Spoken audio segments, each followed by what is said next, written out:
नमस्कार दोस्तों, राधे राधे सभी को। कोटपुतली ऑनलाइन क्लासेज में आप सभी का स्वागत है। दोस्तों, आज हम चर्चा करने वाले हैं एक नई टॉपिक के बारे में जिसका नाम है अर्ध शुष्क मरुस्थलीय प्रदेश, जो राजस्थान का भौतिक प्रदेश है। दोस्तों, ये टॉपिक आपके लिए बहुत ही उपयोगी साबित होने वाला है, जो कि सर्वाधिक परीक्षाओं में पूछा जाता है। दोस्तों, अगर आप इस चैनल पर नए हैं तो प्लीज़ सब्सक्राइब करें और बेल आइकन प्रेस करें ताकि वीडियो संबंधित नोटिफिकेशन आपको तुरंत और जल्दी मिल जाए। तो चलिए दोस्तों, शुरुआत करते हैं। दोस्तों, आज की क्लास बहुत ही महत्वपूर्ण होने वाली है दोस्तों, जिसमें हम जानेंगे अर्ध शुष्क मरुस्थलीय प्रदेश के बारे में। दोस्तों, आज की क्लास बहुत ही महत्वपूर्ण होने वाली है दोस्तों, जिसमें 70 से 80% मिलने की पूरी संभावना दोस्तों चलो शुरुआत करते हैं। इसलिए दोस्तों, इसको स्किप न करें, कृपया पूरा देखें ताकि ये कंटेंट आपके लिए बेहतर साबित हो और पूरा समझ में आ जाए। अर्ध शुष्क मरुस्थलीय प्रदेश अर्थ दोस्तों सामान्य आधा सूखा। अर्ध शुष्क मरुस्थलीय प्रदेश में दोस्तों औसत वार्षिक वर्षा 25 सेंटीमीटर से 50 सेंटीमीटर के मध्य होती है। दोस्तों, अर्ध शुष्क मरुस्थलीय प्रदेश है, उसका क्षेत्रफल की बात करें तो क्षेत्रफल 61.11% पर यह अर्ध शुष्क मरुस्थलीय प्रदेश फैला हुआ है। जनसंख्या इसमें 40% निवास करती है। दोस्तों, जिले की बात करें दोस्तों तो इसमें जो जिले की बात करें तो जिले बीकानेर, गंगानगर, नागौर, हनुमानगढ़, सीकर, नीम का थाना, चूरू, झुंझुनू, जोधपुर, फलोदी, जैसलमेर, जालौर, बाड़मेर, बालोतरा, पाली जिले हैं। कुल 15 जिले हैं दोस्तों। पहले 12 जिले थे दोस्तों, जिसमें नीम का थाना, फलोदी और बालोतरा ये 3 नए जिले शामिल हो गए दोस्तों। कुल मिलाकर 15 जिले इस अर्ध शुष्क मरुस्थलीय प्रदेश में आते हैं दोस्तों। चलो दोस्तों आगे पढ़ते हैं।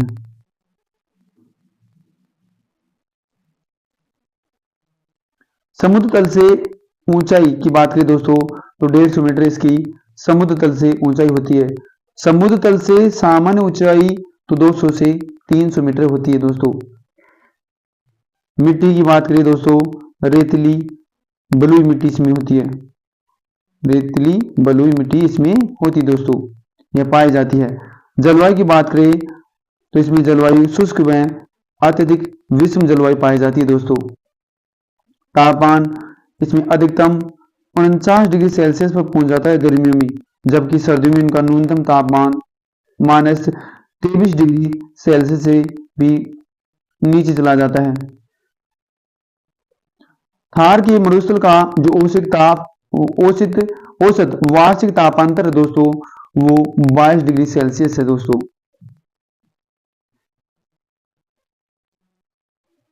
यह संपूर्ण क्षेत्र शुष्क एवं उपाद्य जलवायु के मध्य का संक्रमणीय या पर्वतीय जलवायु वाला क्षेत्र माना जाता है। दोस्तों, इसमें मुख्य फसलें की बात करें दोस्तों, मुख्य फसलें बाजरा, मोठ, ग्वार बोई जाती है। दोस्तों, प्रमुख नदी की बात करें दोस्तों, इसमें लूनी नदी प्रमुख मानी जाती है। दोस्तों, मरुस्थल क्षेत्र की जो प्रमुख फसल है वो बाजरा है। दोस्तों, मरुस्थल क्षेत्र की प्रमुख फसल बाजरा, जबकि इनमें जो मुख्य फसलें हैं बाजरा भी है, मोठ भी है, ग्वार, लेकिन मरुस्थलीय क्षेत्र की प्रमुख फसल वो बाजरा दोस्तों, और प्रमुख नदी एकमात्र नदी लूनी नदी। दोस्तों,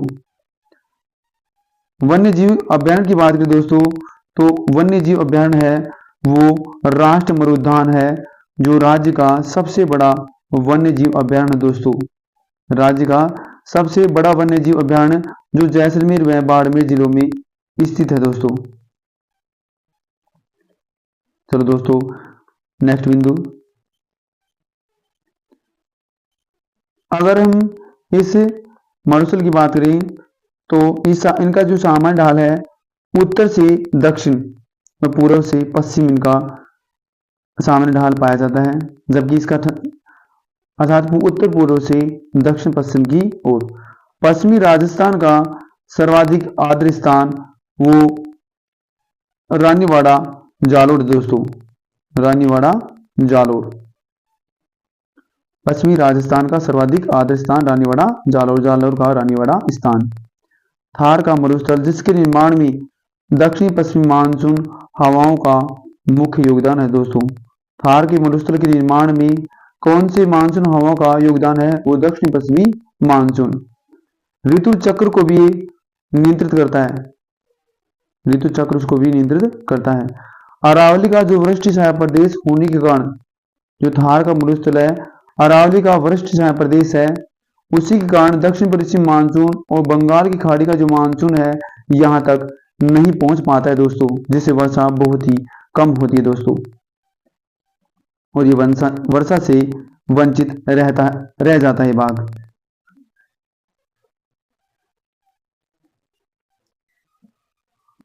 नेक्स्ट, पश्चिमी मरुस्थल जो प्रदेश है उसमें स्थित पानी जो खारी पानी की जो बड़ी झीलें हैं उनको पलाया कहा जाता है दोस्तों। खारी पानी की जो बड़ी बड़ी झीलें उनको पलाया कहा जाता है दोस्तों। अगर किसी बड़े स्थान पर जब पानी जमा हो जाता है दोनों तब वहां पर उपस्थित झील है वो पलाय झील, या पानी का जो आवक है पानी इकट्ठा हो जाता है उसे पलाय झील कहते हैं। खारी पानी की जो छोटी झीलें हैं, जो छोटे छोटे गड्ढे हैं, इनको स्थानीय भाषा में रन या टाट कहा जाता है दोस्तों। मरुस्थल क्षेत्र में जो विशिष्ट प्रकार की लवणी झीलें हैं उनको डांड कहा जाता है दोस्तों। विशिष्ट लवणी झीलें हैं या विशिष्ट प्रकार की लवणी झीलें उनको डांड कहा जाता है, जबकि स्थानीय भाषा में छोटी झीलों को रन या टाट कहा जाता है, और खारे पानी की जो बड़ी झील उनको पलाया झील कहा जाता है। दो बालू का स्तूपों के मध्यवर्ती निचले भाग को तली के नाम से जाना जाता है दोस्तों, तली के नाम से। मरुस्थल का वह भाग जो पर्वतों और चट्टानों से घिरा हो और जिसके मध्य पानी इकट्ठा होने से बनी झीलें बाल्सन कहलाती हैं। जिसके मध्य पानी इकट्ठा होने से जो झीलों का निर्माण हो जाता है उन झीलों को बाल्सन के नाम से जाना जाता है। यदि यह जल चट्टानी प्रदेश में इकट्ठा हो जाए, यह जल चट्टानी प्रदेश में इकट्ठा हो जाए और जल मीठा ही रहे तो स्थानीय भाषा में इसे तली, नाड़ी या पोखर के नाम से जाना जाता है दोस्तों। पोखर,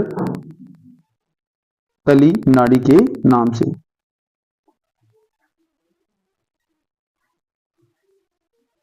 इस तली के नीचे उपजाऊ मिट्टी का एक तल बन जाता है, इसे मर ही कहा जाता है। इस तली के नीचे जो उपजाऊ मिट्टी का तल बन जाता है इसे मर ही कहा जाता है दोस्तों। आपको बेस्ट कंटेंट देने का प्रयास किया जा रहा है दोस्तों। ऐसे नोट्स और ऐसा नोट्स पैकिंग जो क्लास है आपको कहीं नहीं मिलेगी दोस्तों, इसलिए अधिक से शेयर करें और लाइक करें दोस्तों। जहां पर मरी का निर्माण हो जाता है इसे मरी कहा जाता है। जहां पर सूखने के बाद कृषि की जाती है, जब सूख जाता है तो इसी स्थान पर कृषि की जाती है, इसे ही खड़ीन कृषि कहा जाता है दोस्तों। खड़ीन कृषि जो चना, सरसों और तारामीरा की खेती, इनमें खड़ीन कृषि में शामिल आती है दोस्तों। खड़ीन कृषि यदि सर्वाधिक की आपसे पूछे तो सर्वाधिक खड़ीन कृषि वो जैसलमेर जिले में की जाती है दोस्तों। यदि आपसे पूछे खड़ीन कृषि का प्रारंभ ये किसके द्वारा किया गया या कब किया गया, तो पालीवालों द्वारा किया गया। पालीवाल थे, उनके द्वारा 15वीं शताब्दी में खड़ीन कृषि का प्रारंभ किया गया दोस्तों।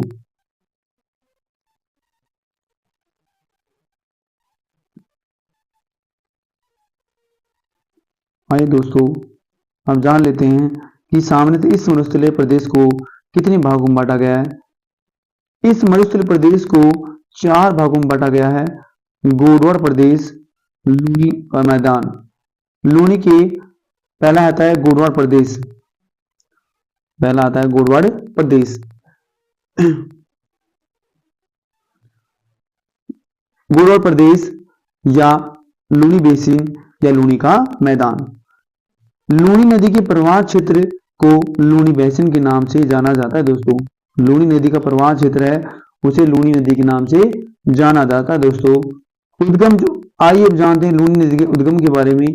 अजमेर की लूनी नदी जो है अजमेर के नागपाड़ से सागरमती के नाम से निकलती है। अजमेर के नागपाड़ से जब निकलती है दोस्तों तो इस लूनी नदी का नाम सागरमती होता है, यानी सागरमती के नाम से ही इस इसका उद्गम होता है दोस्तों। नागपाड़ से निकलकर अजमेर, नागौर, पाली और जोधपुर, बाड़मेर, बालोतरा, जालौर में बहने के बाद गुजरात में बहती हुई या कच्छ के रन में जाकर मिल जाती है दोस्तों। नागपाड़ से निकलती है, फिर अजमेर बहती है, अजमेर से फिर नागौर, नागौर पाली, फिर जोधपुर, फिर बाड़मेर, बालोतरा, जालौर और जालौर में बहने के बाद गुजरात में बहती हुई गुजरात के कच्छ की रन में जाकर मिल जाती है दोस्तों।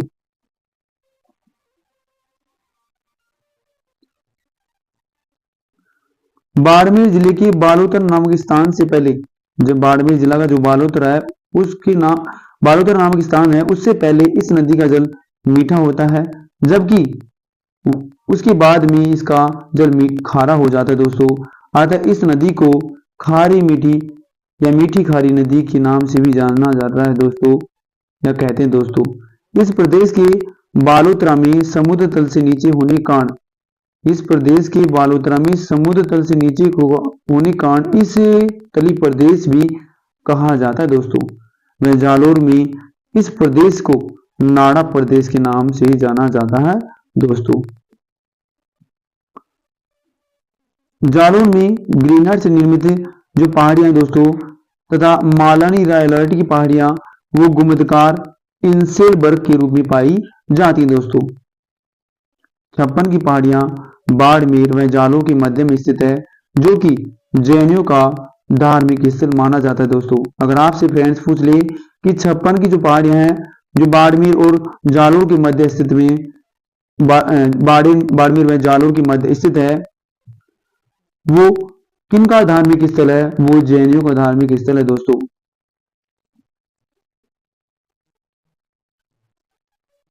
नेक्स्ट आता है दोस्तों हल्देश्वर की पहाड़ी। हल्देश्वर की पहाड़ी पर स्थित पीपलूद नामक स्थान उसको मारवाड़ माउंट के नाम से जाना जाता है, या राजस्थान का लघु माउंट आबू कहा जाता है दोस्तों। हल्देश्वर की जो पहाड़ी पर स्थित है पीपलूद नामक स्थान, उस नामक स्थान को मारवाड़ का माउंट कहा जाता है, या राजस्थान का लघु माउंट भी कहा जाता है दोस्तों। जसवंतपुरा की जो पहाड़ियां हैं जालौर में स्थित है। जसवंतपुरा की जो पहाड़ियां हैं जसवंतपुरा की वो पहाड़ियां जालौर में स्थित है, जिसकी सर्वोच्च पर्वत चोटी की बात करें तो डोरा पर्वत है 869 मीटर दोस्तों। नाकोड़ा पर्वत बाड़मेर, नाकोड़ा पर्वत जो बाड़मेर में स्थित है, तो बाड़मेर के नाकोड़ा पर्वत को राजस्थान का मेवानगर कहा जाता है दोस्तों। नाकोड़ा पर्वत को राजस्थान का मेवानगर कहा जाता है दोस्तों। दूसरा है दोस्तों शेखावटी प्रदेश, तोरावटी प्रदेश, बांगड़ प्रदेश या बांगर प्रदेश। शेखावटी प्रदेश जिसे तोरावटी प्रदेश के नाम से भी जाना जाता है, जिसे बांगड़ प्रदेश या बांगर प्रदेश के नाम से भी जाना जाता है दोस्तों। चलो नेक्स्ट शेखावटी प्रदेश सीकर, झुंझुनू, आधा चूरू व 1/3 हिस्सा नागौर क्षेत्र का इसमें आते हैं। शेखावटी प्रदेश में चूरू, झुंझुनू, आधा चूरू व 1/3 क्षेत्र नागौर क्षेत्र के आते हैं दोस्तों। चूने के जमाव के कारण भूमिगत जल पाया जाता है। इनमें सीकर, झुंझुनू, चूरू और नागौर क्षेत्र में चूने का जमाव पाया जाता है, उसी कारण भूमिगत जल पाया जाता है दोस्तों। चूरू, सीकर, झुंझुनू का क्षेत्र है राव सेका द्वारा बसाया गया था। चूरू, सीकर, झुंझुनू का जो आसपास का क्षेत्र था जो शेखावटी प्रदेश कहलाता है, वो शेखावटी प्रदेश राव सेका थे, उन राव सेका के द्वारा बसाया गया था दोस्तों। अतः इस क्षेत्र को शेखावटी क्षेत्र कहते हैं दोस्तों।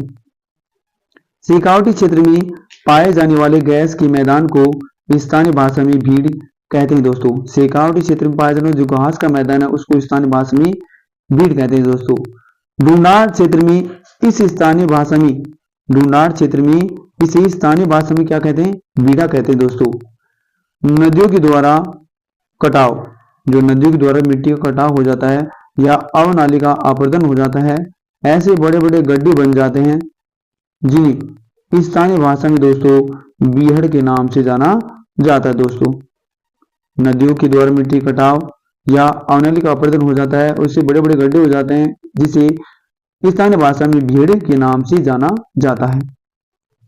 इस क्षेत्र में कच्चे कुओं को स्थानीय भाषा में जोहड़ या नाड़ा के नाम से जाना जाता है दोस्तों। शेखावटी प्रदेश है उसमें जो कच्चे कुएं हैं उनको जोहड़ कहा जाता है या नाड़ा कहा जाता है दोस्तों।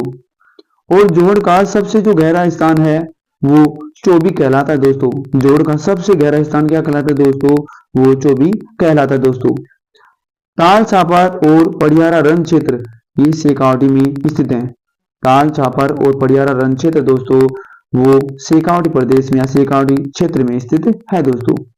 स्थानीय भाषा में कुओं को ढूंढाड़ क्षेत्र में बेरा के नाम से जाना जाता है दोस्तों। जो स्थानीय भाषा में जो कुएं हैं उनको ढूंढाड़ क्षेत्र में क्या कहा जाता है? बेरा कहा जाता है दोस्तों।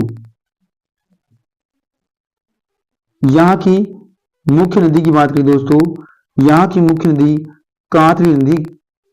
यहाँ की मुख्य नदी क्या है दोस्तों? कांतली नदी। कांतली नदी के किनारे सीकर के खंडेला गांव में गणेश्वर सभ्यता स्थित है दोस्तों। कांतली नदी के किनारे सीकर के खंडेला गांव में कौन सी सभ्यता है दोस्तों?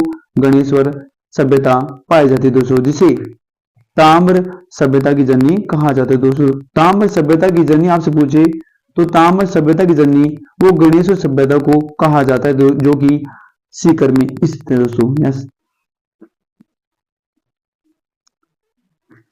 नेक्स्ट आता है दोस्तों नागौर उच्चभूमि प्रदेश।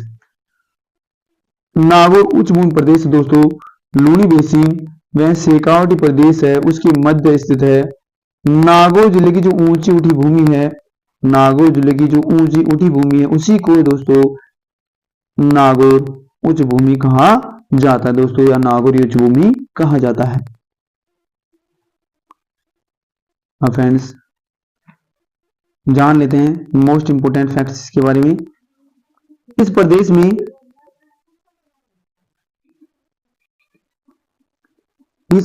में माइकासिस्ट नमकीन चट्टानें पाए जाते हैं दोस्तों। नागौर जिले की जो अपशिष्ट पहाड़ियां उसको श्रेणियां के नाम से जाना जाता है दोस्तों। नागौर जिले की जो अपशिष्ट पहाड़ियां उसको किन के नाम से जाना जाता है? श्रेणियों के नाम से जाना जाता है। किनको? अपशिष्ट पहाड़ियों को, जो कि नागौर जिले की हैं। यह जो अरावली का खंडित भाग है, जो नागौर जो क्षेत्र है वो अरावली का खंडित भाग है दोस्तों।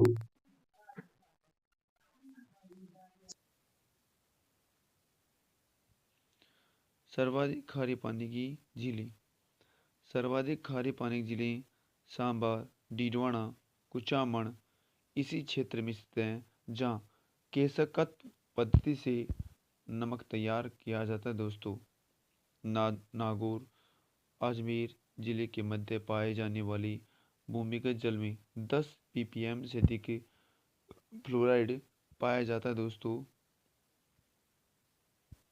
अतः इस क्षेत्र में पाए जाने वाली फ्लोराइड युक्त जल पट्टी को कुबड़ पट्टी या बांका पट्टी के नाम से जाना जाता है, जिसे ही होज बेल्ट के नाम से भी जाना जाता है दोस्तों। ये मोस्ट इम्पोर्टेंट है कि फ्लोराइड युक्त जल पट्टी है उसे किस नाम से और जाना जाता है, जो इसे कुबड़ पट्टी या बांका पट्टी या होज बेल्ट के नाम से जाना जाता है।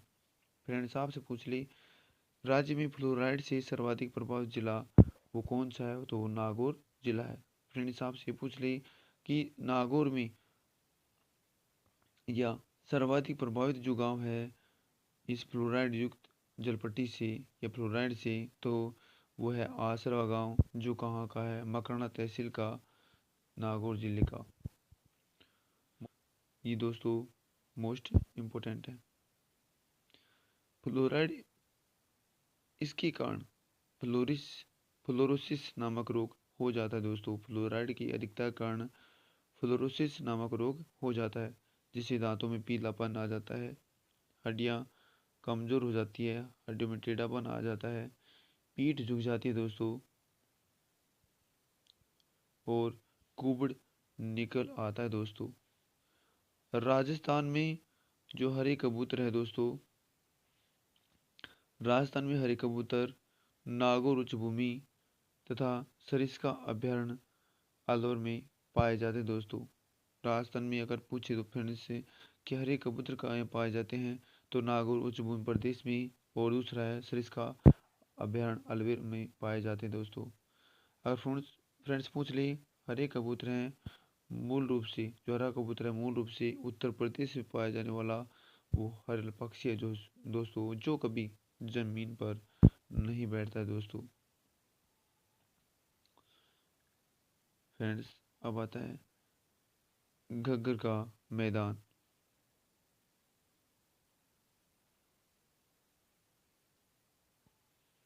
घग्गर का मैदान यह अर्ध शुष्क प्रदेश का उत्तरी भाग। इसके निर्माण की बात करें दोस्तों, तो मुख्यतः घग्गर, वैदिक सरस्वती, सतलज एवं चौतांग नदियों की जलोढ़ मिट्टी से होता है दोस्तों, या हुआ है। घग्गर का जो मैदान है, तो इसका जो निर्माण है घग्गर नदी, वैदिक सरस्वती, सतलज नदी और चौतांग नदियां हैं, उनके जलोढ़ मिट्टी से हुआ है दोस्तों, जो कि उपजाऊ है। यह सभी नदियां क्वार्टरनी कल्प में हिमालय से निकलती थी, जो कि इस प्रदेश में प्रवाहित होती थी, और अब धीरे धीरे विलुप्त हो गई है दोस्तों।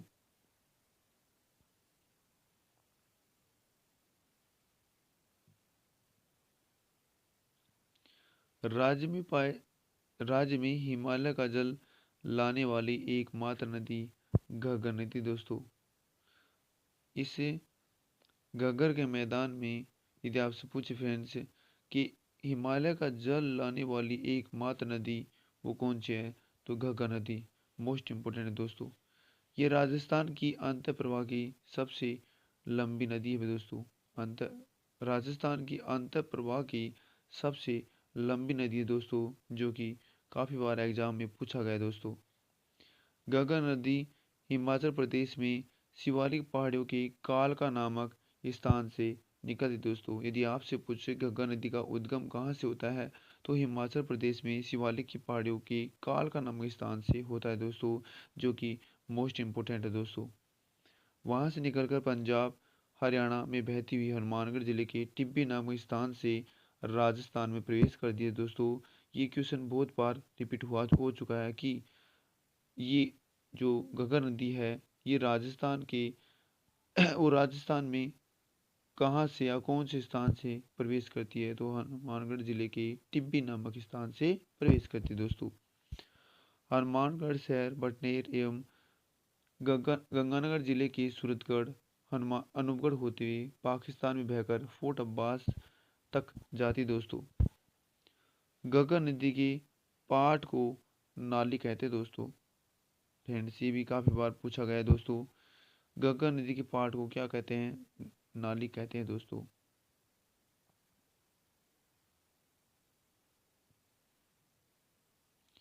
तथा उत्तरी पूर्वी उपजाऊ मिट्टी के क्षेत्र को बगी कहा जाता है दोस्तों। घग्गर नदी के पाट को नाली तथा उत्तरी पूर्वी जो उपजाऊ मिट्टी का क्षेत्र है उसे बगी कहा जाता है दोस्तों। फ्रेंड्स ये जो फैक्ट आपको दिए जा रहे हैं, ये परीक्षा की दृष्टि से अति महत्वपूर्ण प्रश्न है। इसे दोस्तों बस आज के लिए सभी इतना ही, आगे जानेंगे नेक्स्ट वीडियो में। तब तक के लिए हम आपसे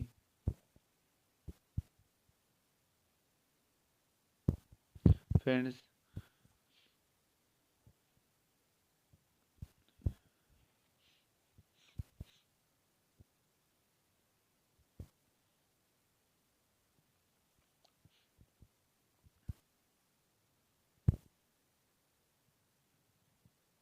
आगे बढ़ेंगे अगले वीडियो में। दोस्तों अगर आप इस चैनल पर नए हैं तो कृपया सब्सक्राइब करें और बेल आइकन प्रेस करना ना भूलें, क्योंकि आपका लाइक ही हमारा मनोबल बढ़ाता है। इसे दोस्तों अधिक से अधिक शेयर करें ताकि वीडियो से संबंधित नोटिफिकेशन जानकारी है आपको तुरंत मिल जाए। तो दोस्तों मिलते हैं अगली वीडियो में, तब तक के लिए नमस्कार।